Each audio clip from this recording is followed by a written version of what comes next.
여러분은 몽골 하면 어떤 이미지가 제일 먼저 떠오르세요? 네, 바로 초원이죠. 끝도 없이 펼쳐진 초원. 그 대자연의 품에서 평화롭게 살아가는 사람과 동물들. 그런데 이 푸르른 대지가 언제부터인가 사막으로 변해가고 있다고 합니다. 도대체 무엇이 문제일까요?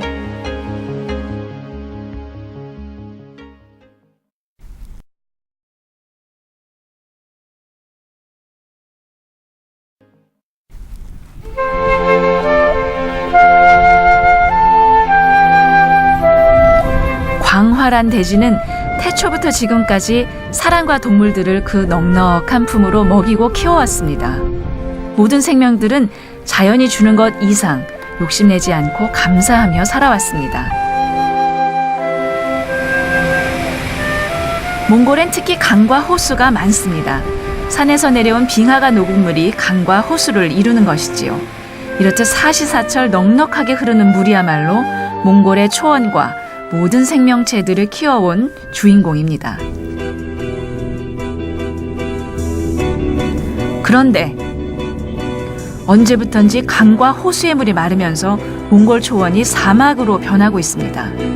1990년대 이후부터 강수량이 급격히 줄어들면서 684개의 강과 760개의 호수가 말라버렸습니다. 그 원인 중에 하나는 광산 개발. 강의 발원 지점에서 집중적으로 이루어지는 광산 개발이 강물을 마르게 한 것입니다. 몽골은 예로부터 유목의 나라입니다. 토지의 83.2%가 목축에 이용되고 있고 가축수는 2007년에 약 4천만 마리로 증가했습니다. 풀을 뿌리채 파먹는 양과 염소가 이 중에 88%나 차지합니다. 이렇게 대지가 수용할 수 있는 한계를 3배나 초과해버린 가축의 숫자 또한 몽골의 사막화를 재촉하고 있습니다. 하지만 몽골 사막화의 가장 큰 원인 중에 하나는 바로 지구온난화. 지난 70여 년 몽골의 연평균 기온은 1.9도 상승했고 강수량은 2% 감소했습니다. 특히 사막지대인 남부 고비 지역의 연평균 강수량은 12.5%나 줄어들었습니다.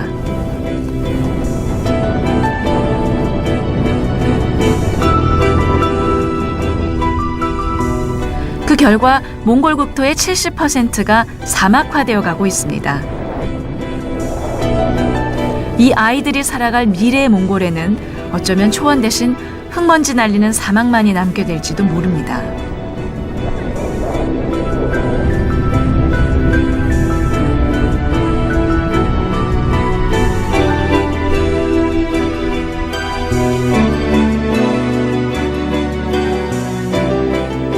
몽골의 수도 울란바타르.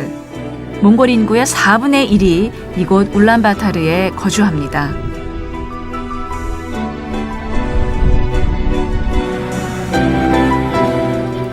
초원의 사막화가 가속화되면서 유목민들은 이제 전통적인 유목 생활을 버리고 정착 생활을 하게 되었습니다. 주민들이 세상 무엇보다도 귀하게 여기는 것은 바로 물입니다. 현재 몽골 국민이 이용하는 물의 80%가 지하수인데 이 지역 사람들 역시 톨강에서 시작된 지하수에 의존하고 있습니다.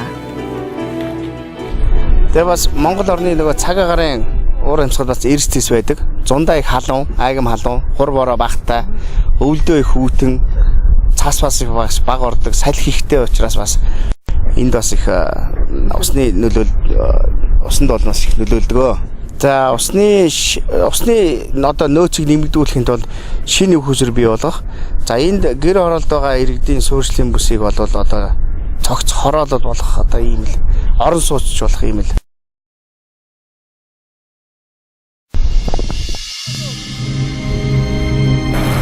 물 사정이 좋지 않은 지역에는 급수차가 들어와 물을 배급하는데 이 물 역시 지하수입니다.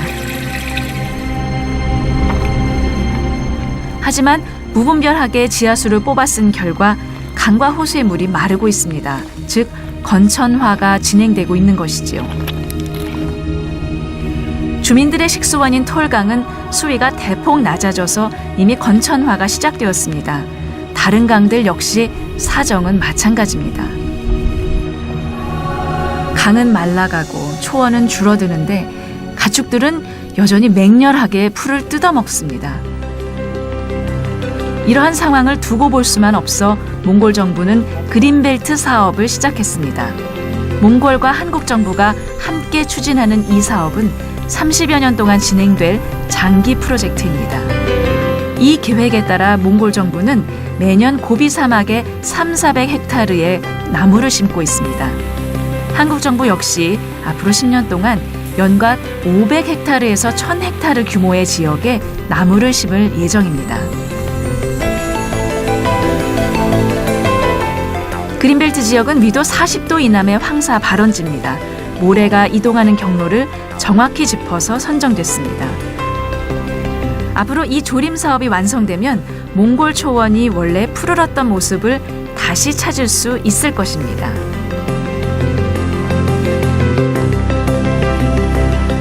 하지만 여전히 사막화가 심각한 지역이 훨씬 많습니다. 또한 아무리 조림 사업을 잘 해낸다 해도 관리가 소홀하면 사막화의 길을 벗어날 길이 없습니다.